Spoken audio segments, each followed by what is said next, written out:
Joining me now is Lieutenant Governor Tim Griffin, newly announced for the Arkansas Attorney General post in 2022, no longer a governor's candidate in that race.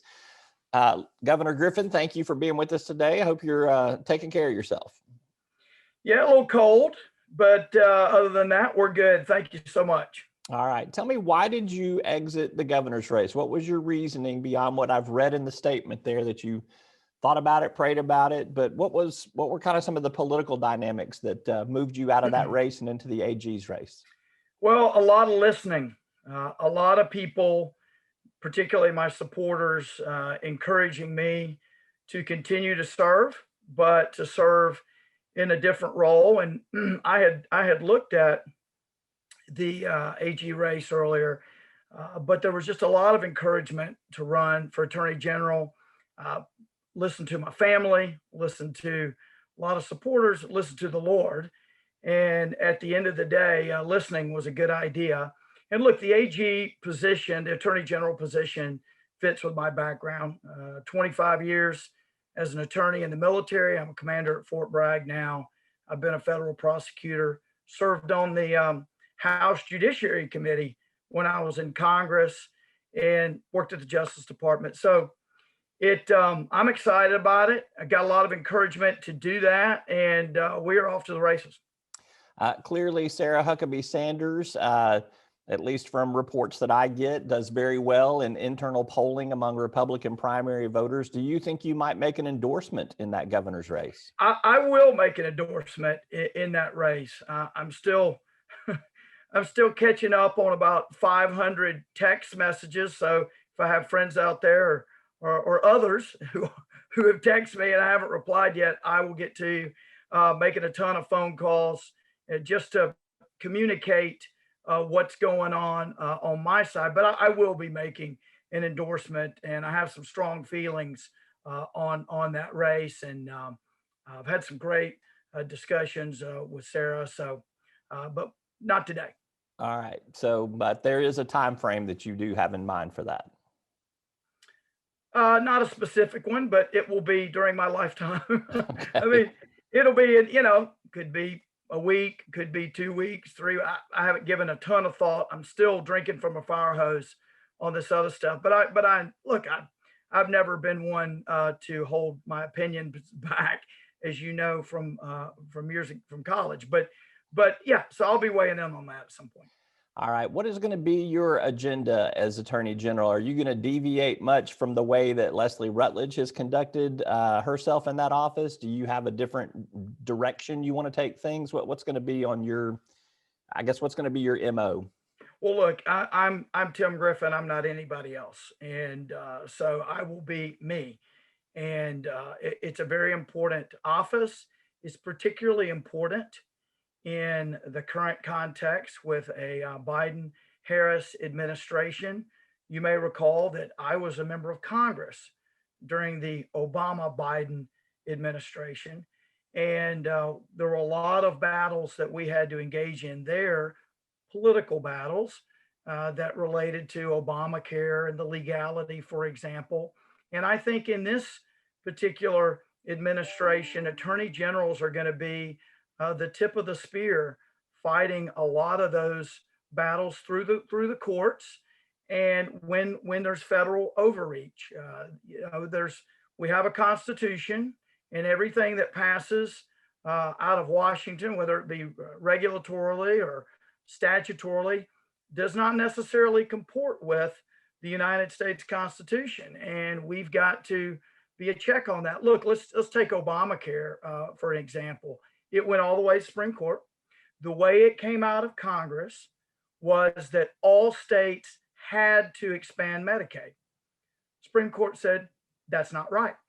That's an overstep of the Constitution. And so that gave states the right to either expand Medicaid or not expand Medicaid. That's a real life example of how litigation by attorneys general and others can impact folks' lives, our lives here in Arkansas. And you've had a number of instances where there's been what I think are overreach from the federal government in the form of executive orders. Some of them may implicate, have legal implications. Some may not. One, for example, the Keystone Pipeline remains to be seen on that, and in terms of the legal consequences. But you also have this gender issue, this transgender issue, where a male who identifies as a woman can play sports against other women. And this is a bit of an extreme example, but if for example LeBron James started identifying as a woman, he could compete in this in based on this theory Sure. in women's sports. Look, so I think there'll be a lot of things that need to be litigated. There could be potentially Second Amendment issues litigated. I think attorneys general collectively are going to play a really important role. So that will be a big focus. Obviously, the stuff that AGs are known for and is so important is just supporting law enforcement, backing the brave men and women in law enforcement. I've signed the Heritage Foundation's police pledge that promises to oppose any and all efforts to defund the police. So standing with law enforcement, making sure they have the laws and the resources they need.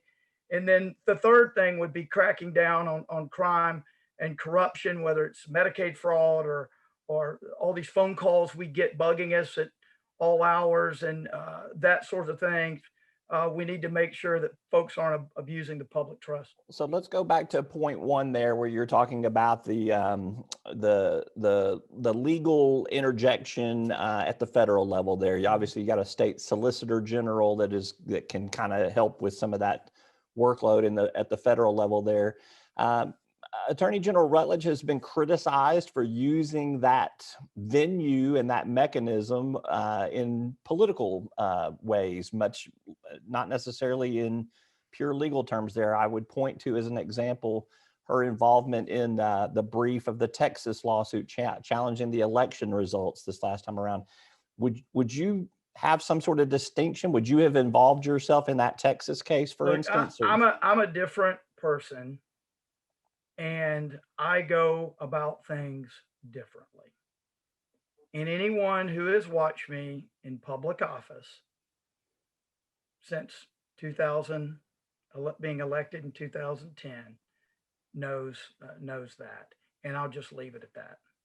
All right, let's talk about some of the things that are going on in the state legislature. Just specifically, let me just pop out one of the big Judiciary Committee debates that's going on Stand Your Ground. Do you have a position on Stand Your Ground? Sure, I support the Stand Your Ground law. I think there's, as is always the case, there's a lot of hyperbole, a lot of talk back and forth about this is going to happen or that's going to happen.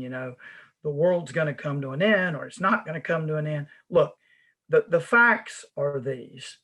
Law should favor the victim and not the criminal, number one. I think that's a key point that needs to be established. Secondly, when you're in a life-threatening situation, you shouldn't have a duty to retreat. That's not a license to murder. No one's got a license to murder. To say that is complete nonsense, and people know it. There are 36 states that have some form of Stand Your Ground. And I've visited most of the 50 states, and I'm familiar with a lot of what goes on in the other 50 states. And people aren't just being randomly shot for you stepping in someone's, on their sidewalk or something. It's just not happening. I just think, look, there's a balance here, and the balance should be in favor of those who are the victims. There are 36 states, and if you look in a map, if you just Google a map of where Stand Your Ground is, yes, the southern states, and we're like Gilligan's Island, right in the middle.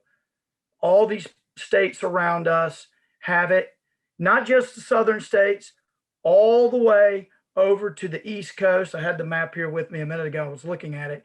It's striking. It's striking. Out of 50 states, 14 don't have it. So it's not a hard call for me. All right. There will be some people that will disagree with that opinion, And and I you'll welcome hear it. from them. So we are out of time, or I would debate that with you a little bit more, play some devil's advocate. But I appreciate your time, Lieutenant Governor Tim Griffin, candidate for Attorney General. Thank you so much for your time. Thank you so much. God bless you.